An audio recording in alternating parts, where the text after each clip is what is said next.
They say dogs can sense evil before humans ever see it coming. Margaret's German Shepherd knew. He saw everything, and when her own son left her to die for money, that dog made sure the truth came out. This is the story of the most loyal guardian and the son who should have feared him. Margaret Anderson was 72 years old. She lived in a quiet neighborhood in Portland, Oregon, a small, cozy house with a white picket fence, the kind of place where neighbors wave to each other in the morning. For 30 years, she worked as an elementary school teacher. She didn't have much, but she had enough. Her husband, Robert, passed away 12 years ago. Heart attack. Sudden, devastating. After that, it was just Margaret and her son, David. And then there was Max. Max was a 3-year-old German Shepherd.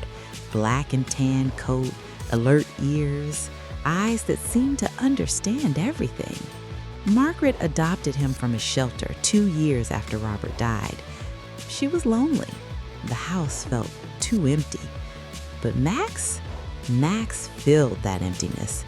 He wasn't just a pet, he was family, her companion, her protector.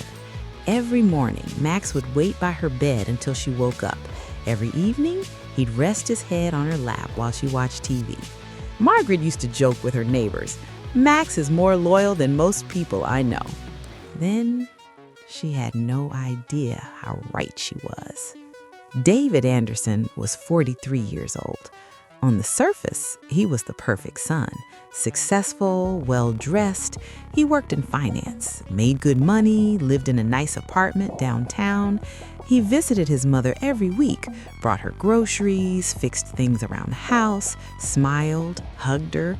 To the neighbors, to Margaret's friends, David was devoted. But there was something they didn't see, something Max saw from day one.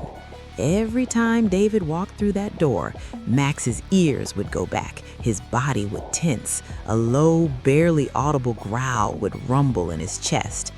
Margaret would laugh it off. "Max, be nice, that's your brother." But Max never relaxed around David, never. Because dogs, they don't see the mask people wear, they see what's underneath. And underneath David's perfect son routine, there was something cold, something calculating. David didn't visit his mother because he loved her. He visited because he was waiting for her to die.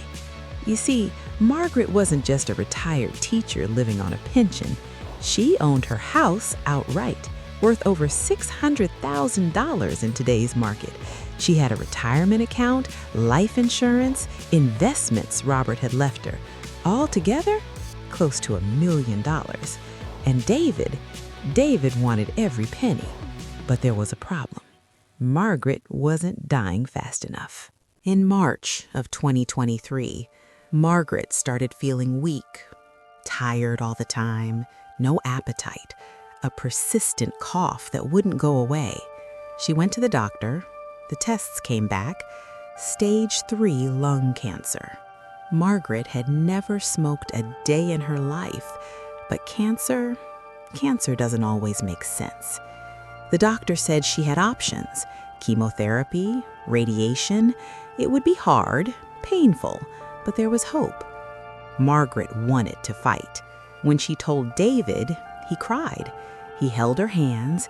He said, "Mom, I'll be here every step of the way. I promise we'll beat this together." Margaret believed him. Max didn't. That dog watched David like a hawk from that day forward. David started visiting more often, 3-4 times a week now. To everyone else, it looked like a devoted son stepping up during his mother's illness. But Max knew better, because David wasn't there to help. He was there to position himself. Within 2 weeks of the diagnosis, David convinced Margaret to update her will. "Mom, we need to make sure everything's in order, just in case, for peace of mind." Margaret was scared, vulnerable. She trusted her son. So she signed everything to David: the house, the accounts, the insurance policies, everything. The lawyer came to the house. Papers were spread on the kitchen table. Margaret's hands shook as she signed each page. David stood behind her, one hand on her shoulder, smiling.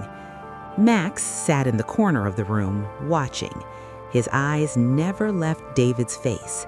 And when it was done, when the lawyer left and Margaret went to rest, Max saw something change in David. The mask slipped. Just for a moment, David looked at his mother sleeping in the other room, and he smiled.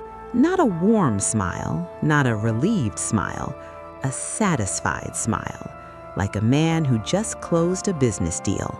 Max's lips pulled back, a silent snarl. But David didn't care about the dog. The papers were signed. Now, all he had to do was wait. Margaret started chemotherapy in April. It was brutal. She'd come home exhausted, nauseous, weak. David was there every day now. He'd moved some of his things into the guest room, so I can take care of you, Mom. Margaret was grateful, so grateful. She'd tell her friends, I don't know what I'd do without David. But something was wrong. Margaret wasn't getting better. She was getting worse, much worse. The doctors were confused. The chemo should have been stabilizing her, but she was deteriorating rapidly, losing weight, losing strength. And then Margaret started noticing things, small things. Her medication would be in different places than where she left it. Pills would be missing from the bottle. David would say, "You probably took them and forgot, Mom. The chemo affects memory." She'd ask for her pain medication. David would check the bottle and say, "You're out. I'll refill it tomorrow." But tomorrow would come and he'd forget. "Sorry, Mom. I've been so busy. I'll get it today." But he wouldn't. Margaret would lie in bed crying from pain. David would sit in the living room, watching TV, checking his watch, waiting.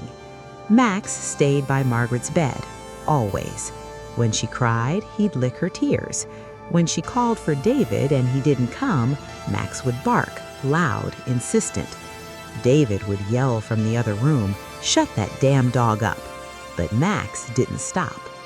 One night, Margaret woke up around 2 a.m. She was in so much pain she could barely breathe. "David," she called weakly. "David, please, I need my medicine." No answer. She tried to get up, but she was too weak. Max jumped off the bed. He ran to the guest room where David was sleeping. He barked. He scratched at the door. David opened it, furious. "What the hell is wrong with you?" Max barked toward Margaret's room. David looked down the hallway. He could hear his mother crying. He stood there for 10 seconds, 20 seconds, listening to his mother suffering. And then he closed the door, went back to bed. Max ran back to Margaret. He jumped on the bed, pressed his body against hers. She wrapped her weak arms around him, sobbing into his fur. "Good boy. You're such a good boy, Max. You're all I have." When she said that, David heard that through the wall, and it made him angry. By June, Margaret could barely get out of bed. Her oncologist called David, concerned. "Her decline doesn't match her prognosis. Is she taking her medications properly?" David assured him everything was fine. But it wasn't. Because David had been doing something unforgivable. He was cutting her pain medication in half, diluting her anti-nausea medicine with water. He wasn't refilling prescriptions when they ran out. He was helping her die. Not with violence, not with a weapon, with neglect, with cruelty, with coldness. He'd bring her food, but bland, unappetizing things he knew she couldn't eat. He'd forget to help her to the bathroom, so she'd have accidents, feel humiliated. He was breaking her spirit, breaking her body. And he thought no one would ever know. But Max saw everything. The dog barely left Margaret's side now. When David entered the room, Max would position himself between them. David started talking about putting Max down. "Mom, he's aggressive. He bit me yesterday." "A lie. Maybe it's time. He's stressing you out. You need rest." Margaret, even in her weakened state, said no. "You leave Max alone. He's not going anywhere." It was one of the last times she stood up to her son. On June 18, 2023, Margaret woke up knowing something was very wrong. She couldn't feel her legs. Her breathing was shallow. She tried to call for David. He was in the living room. She could hear the TV. "David," barely a whisper. "David, help." He didn't come. She called again, louder, using everything she had. "David!"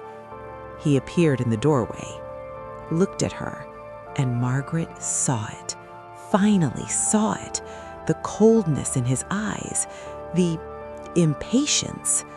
"What do you need, Mom?" His voice so flat, so emotionless. She looked at him, really looked at him, and in that moment, she knew her own son was letting her die. "Why?" she whispered, tears streaming down her face. "Why are you doing this?" David's jaw tightened. For a moment, the mask came off completely. "Because I'm tired of waiting." Margaret's world shattered. David turned and walked away, left her there, dying, alone. But she wasn't alone. Max was there. He climbed onto the bed, something he'd been trained never to do, but he did it anyway. He laid his body across hers, keeping her warm. He put his head on her chest, right over her heart. Margaret's trembling hand found his fur. "Good boy," she breathed. "My good, good boy. You're the only one who loved me, really loved me." Max whimpered, like he understood, like his heart was breaking too.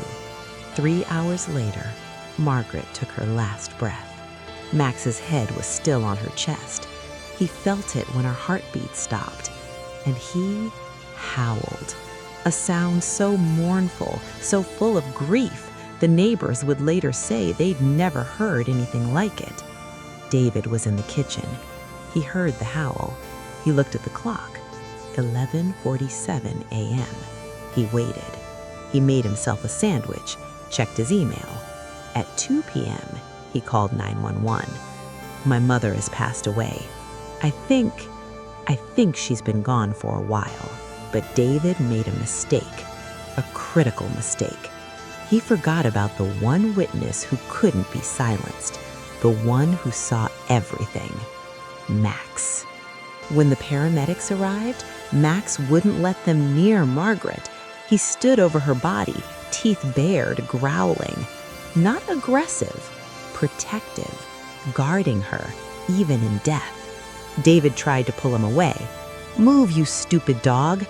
He grabbed Max's collar, and that's when Max snapped. He turned, fast, and he attacked, locked his jaws onto David's forearm. David screamed, fell back.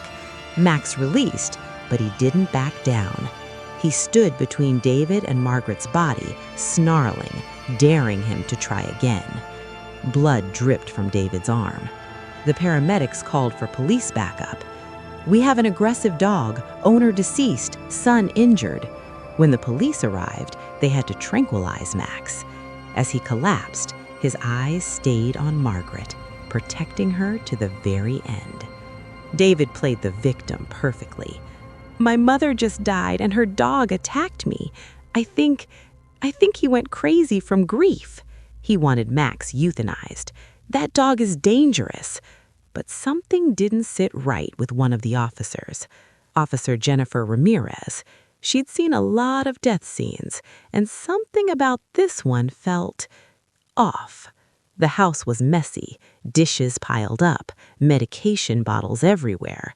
Margaret's room smelled like she hadn't been properly cared for.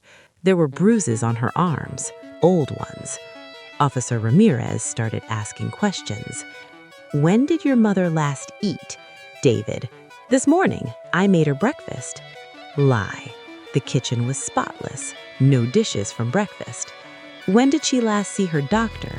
David, last week. Another lie. The medical records would later show it had been over 3 weeks. And then Ramirez noticed something. A small security camera in the corner of the living room. One of those nanny cam systems. Does that camera work? David's face went pale. No. It's been broken for months. Ramirez walked over, checked it.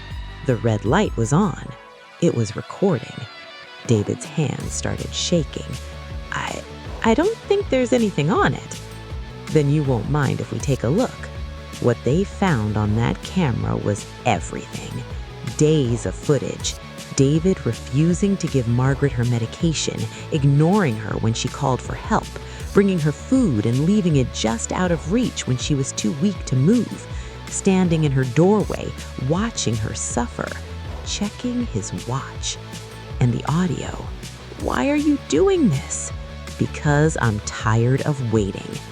David was arrested that same day, charged with elder abuse, neglect, and ultimately, criminally negligent homicide. Max was taken to a shelter pending investigation, but Officer Ramirez, she made sure he wasn't put down, because Max wasn't the villain in this story. He was the hero. David's trial lasted 3 weeks. The security footage was played in court. The jury watched Margaret beg for help, watched David turn away, watched her die while her son ate a sandwich in the next room. It took them 45 minutes to reach a verdict. Guilty. David was sentenced to 15 years in prison. He's currently serving his time in a state facility in Oregon.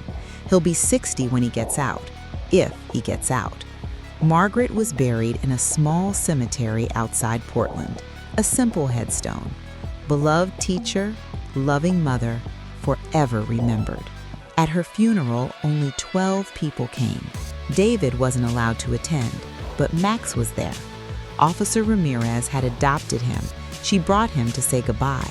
Max laid down at Margaret's grave, and he wouldn't leave. They had to carry him away.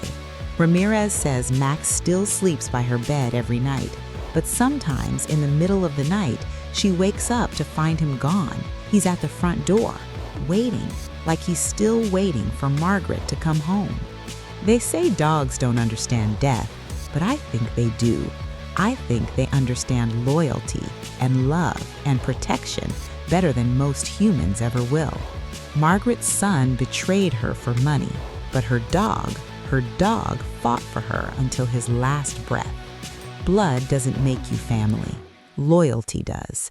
And Max was the best family Margaret ever had. Margaret Anderson, 1951-2023. Her son took everything. Her dog gave everything. Some bonds are stronger than blood. Rest in peace, Margaret. Good boy, Max.